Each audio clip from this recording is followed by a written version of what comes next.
Hello and welcome back to another OmniHeroes video. Today in this video I'm just going to go through the notes for patch 2.9.0.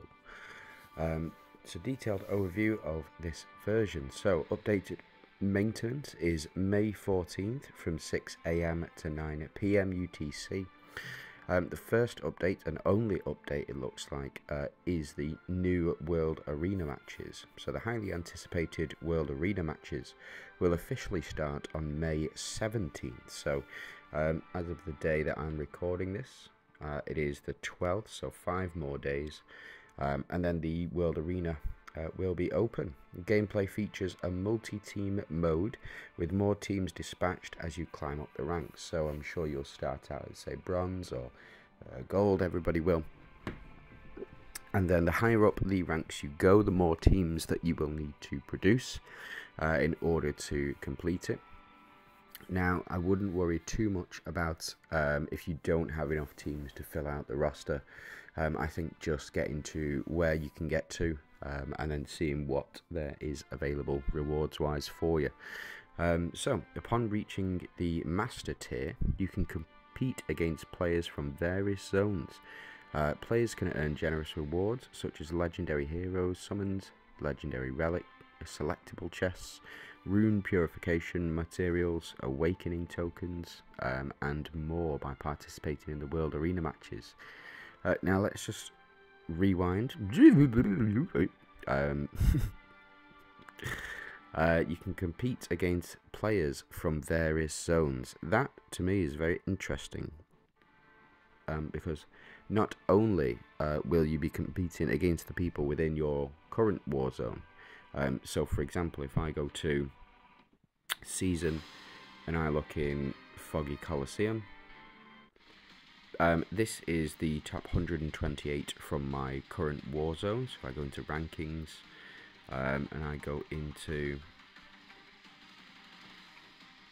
the actual rankings themselves, as you can see, there's a lot of people within the war zones, and the majority of them, or in fact all of them, will be part of the T service, so size T10, AV's T36, main tank is T18, etc. Whereas in this current war zone, or in this current, or this new event, or World Arena, you'll be able to compete against everybody from all war zones if they are able to rank up past Master Tier, and also if you are able to rank up past Master Tier. I don't know how difficult that's going to be. Might be very easy for some people, might be very difficult for others. I wouldn't worry too much about it. You're still probably going to get very generous rewards off the back of it. So, to commemorate the first World Arena matches, the player who ranks first will have the chance to win a custom skin. Now that is going to be very nice. My personal suggestion is Aussie in a thong.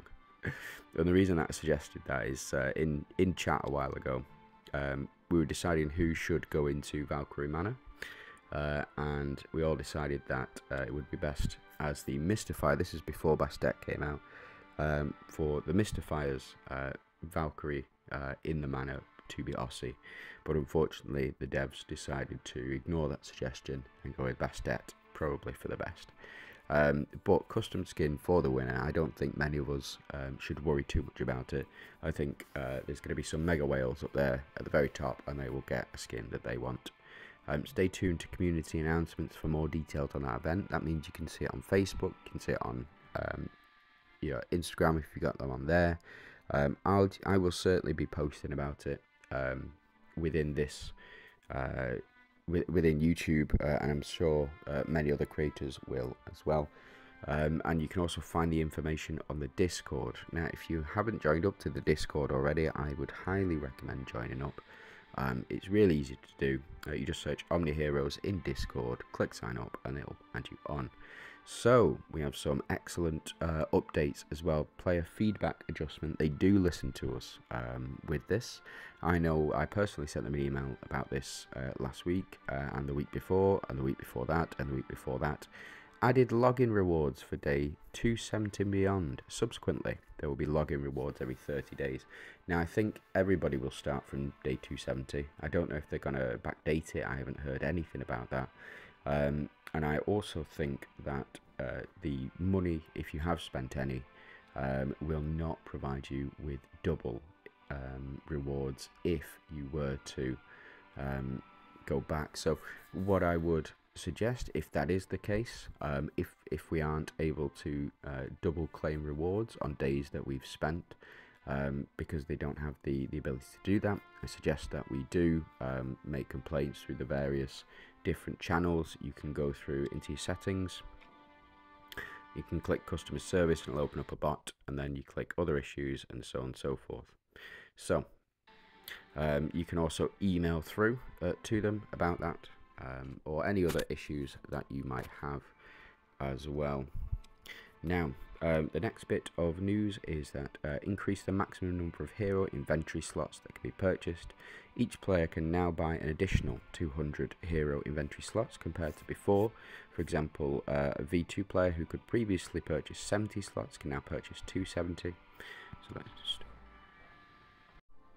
Sorry about that, my wife just brought me coffee. That's why I was cut off mid-sentence. She is a good one, but she says she's going to troll me. So, yeah, she's going to find my YouTube account and troll me.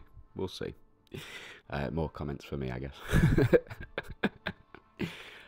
Right, okay, so we were up to heroes, and if you have a look up here, I've got 300 available in my box in this section here.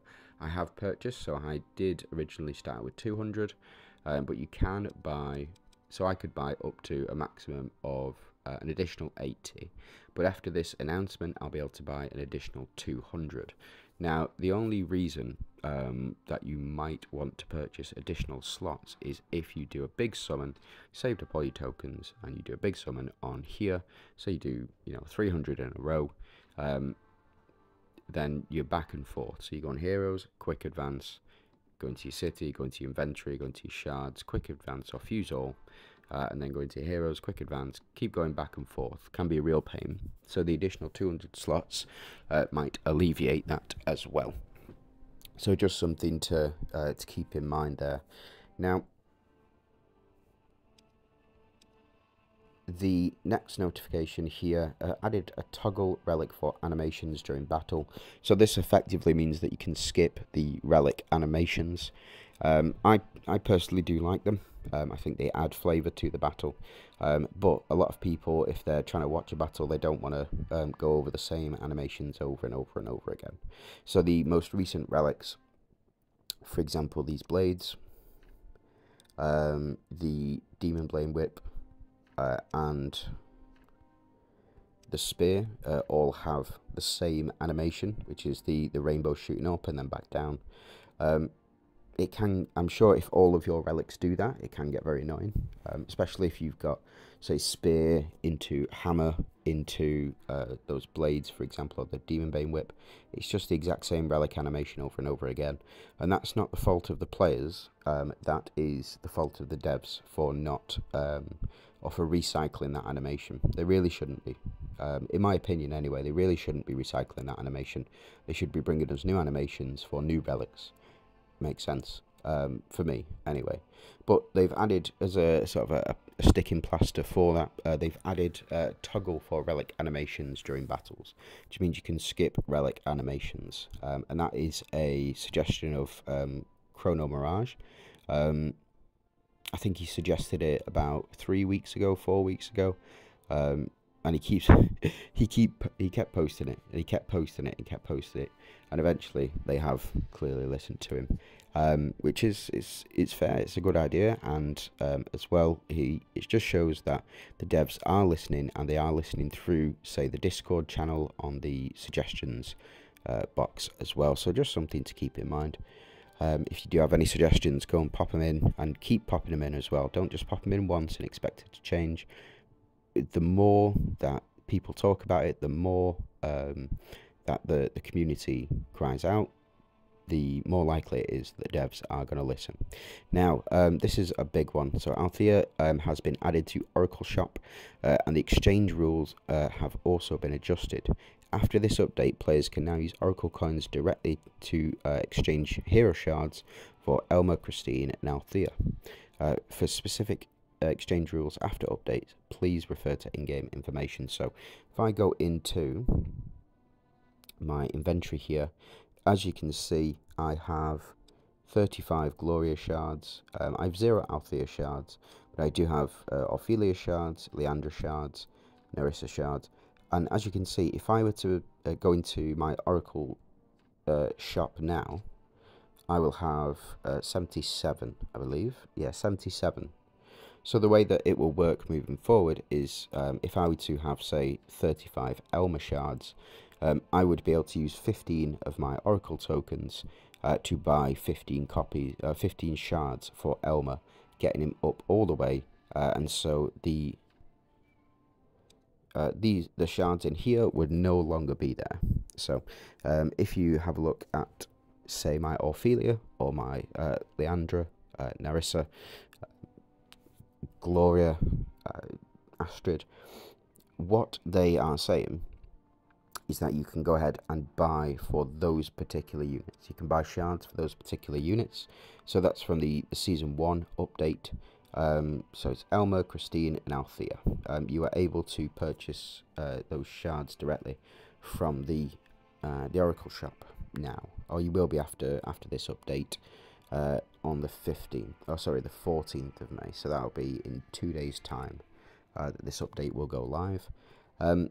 I think that's a good move for the game, especially if, say, for example, other units are going to be added to the shop. So, say, Gloria is going to be added to the shop, or Ophelia, or whoever you've got shards for. You'll now be able to use your Oracle tokens to update directly. So just something to keep in mind.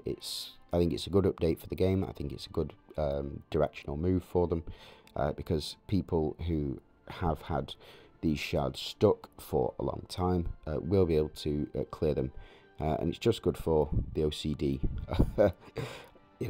So now, bugs fixed. Fix a bug where Eloin's awakening buff could be dispelled under certain circumstances. I saw a video. I'm going to butcher his name. It's HOnKuku, but what I'll do is I will add the video in the description below with regards to his Eloin video, and also with regards to his Ethereal's tier list. You may have already seen it. If you have, excellent. But you know what we're talking about. If you've not, go check it out. Really fun video, and really insightful. A lot of good takeaways from that video as well. But fixed a bug where Eloin's awakening buff could be dispelled under certain circumstances. The awakening buff, in very short, is that it will be applied, and then the reflect buff can dispel it. And each unit has around a 23% chance to remove debuffs based on reflect damage. If you go into your guild, you go into your Sage's Tome, you go into your Dooms. When you're attacked and deal reflect damage, there's a 50% chance to spell 5 stacks of buff from the target. What that means is that Eloin's buff was effectively getting removed within the first 30 seconds of it going on, or the first 10 seconds of it going on. She would be attacked, or the unit would be attacked, the buff would be applied, and then a subsequent attack would remove it right away. That shouldn't have been happening. It was apparently a bug. It wasn't the intended purpose for the awakening skill. I think Eloin, after this update, will become a much better hero, and a much more useful hero. So just something to keep in mind. And then fixed a bug where some heroes are exiled. The passive skills will be triggered. So instead of, so like for example, Janna's death buff or Sal's death buff, if in the new season content, I think it was the Mystifiers last season, and I think, oh no, it was Avengers last season. It's Mystifiers this season. So we go into Synergy Slate, and we go into Mystifiers this season.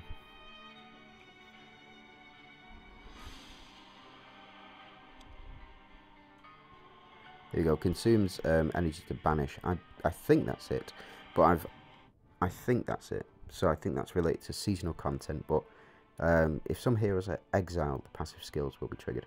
Honestly, I don't know what that is. I don't know what that last bug fix is. It's never been relevant to me.